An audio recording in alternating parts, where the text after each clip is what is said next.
السلام عليكم، اهلا وسهلا ومرحبا بكم معايا متتبعي الكرام في قناه نجاح.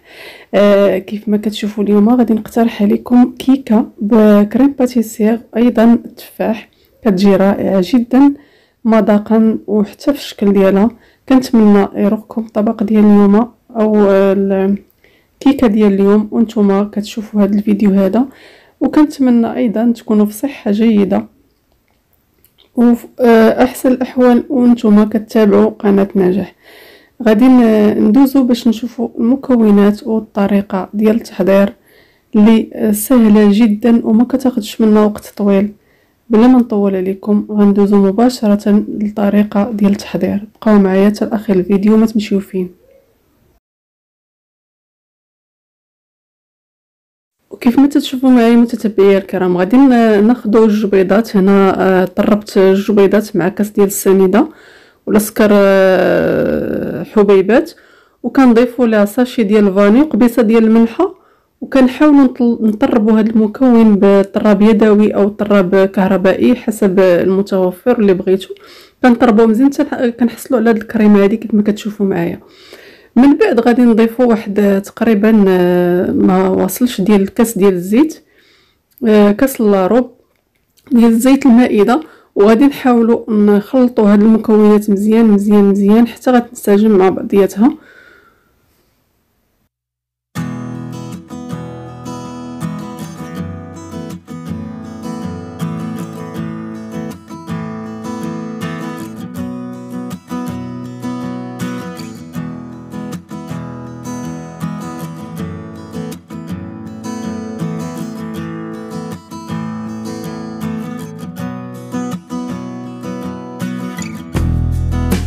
من بعد ما خلطنا الزيت غادي نضيفو كاس عامر ديال الحليب،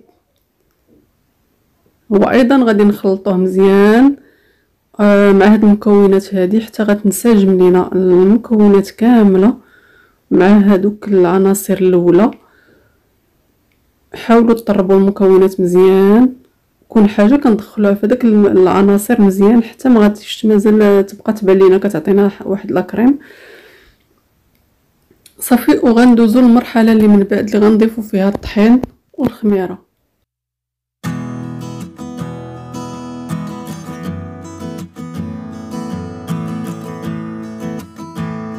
كيف ما كتشوفوا معايا كنضيف الدقيق.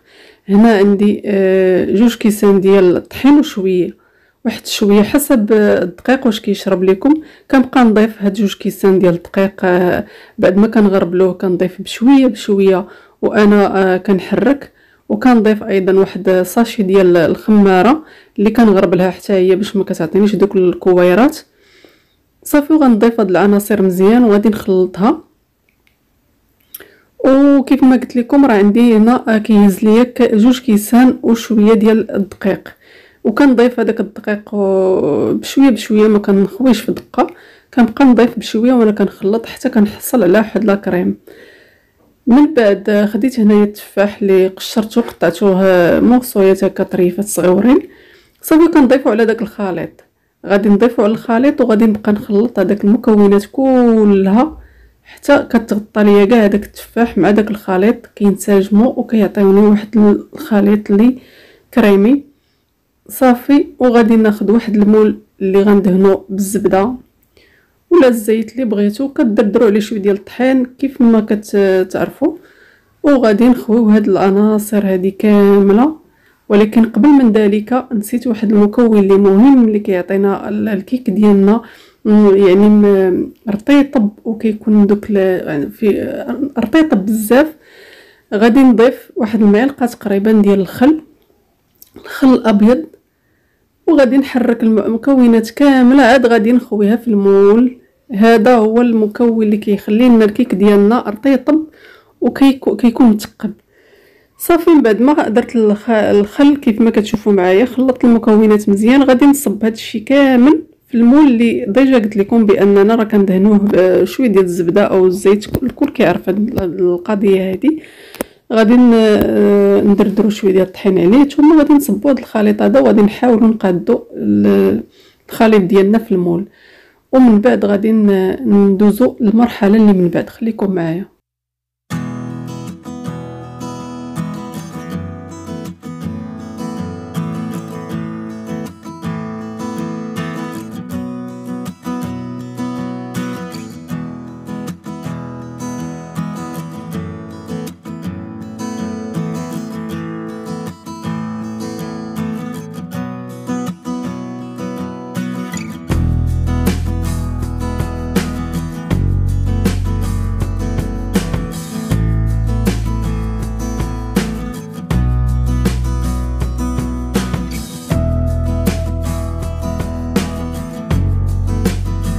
هنا غادي ندوزو لا كريم باتيسير اللي غادي نحضروها. هنا خديت لا كريم باتيسير واحد غبره، واحد 2 ديال المعالق، 3 المعالق ديال السنيده والسكر حبيبات، وكناخذوا فانيلا ونسيطرو ديال الحليب، وكنحاولوا نديروهم على نار مهيله وحنا كنحركوا حتى كنحصلوا كنحصلوا على هذا الخليط هذا اللي كتشوفوه معايا في الفيديو. وكنوضعوه على داك الكريمه ديال الكيك ديالنا اللي وضعناها في المول بهذه الطريقه عشوائيه. كنوضعوا دوائر هكايا عشوائيه بهذاك لا كريم باتيسير، كنوضعوه فوق الكيك ديالنا مباشره. من بعد ما نصبوا هذاك الخليط ديال الكيك كناخذوا لا كريم باتيسير من بعد ما حضرناها وخليناها تبرد من طبيعه الحال، كنوضعوها هكا. انا جاتني شويه سائله، هي نورمالمون خصها تكون شويه ثقيله. كنوضعوها هكا دوائر على داك الكيك، ثم كنستفوا التفاح اللي قطعناه على هذا الشكل نصف دوائر، ومن بعد من ما استفنا التفاح كنوضعوا هكا شرائط ديال لا كريم باتيسير. الطريقه ديال وضع لا كريم باتيسير من كنبغيو نقطعوا الكيك ديالنا كنوضعوه على شكل طولي وعلى شكل يعني في العرض، باش من كنبغيو نقطعوه كتجينا ديك القضيه كيجينا بحال راشمين بداك لا كريم باتيسير. يعني من كنبغيو نقطعوه كتجينا التقطيعه في ديك البلاصه اللي وضعنا فيها لا كريم باتيسير، كتجينا ساهله التقطيعه يعني بهذه الطريقه هذه. وحتى في المذاق كيعطينا لو غود يعني لا كريم باتيسير كتجي رائعه في المذاق، كيك روعه ما نقولش لكم. يعني جربوه في البيوت ديالكم. صافي كنبقاو هكايا غادي مستمرين كنوضعوا في لا كريم باتيسير ديالنا حتى غنكملوا الكميه اللي عندنا ونرجع معكم.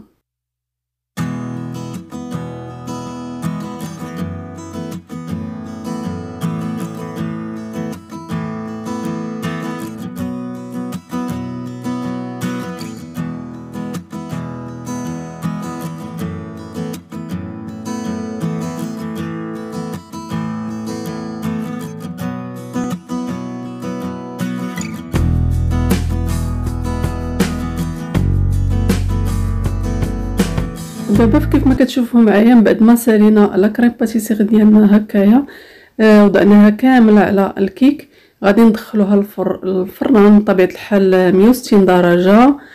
كنوضعوها حتى كطيب لينا وكتحمر من التحت، ثم كنديروها من الفوق.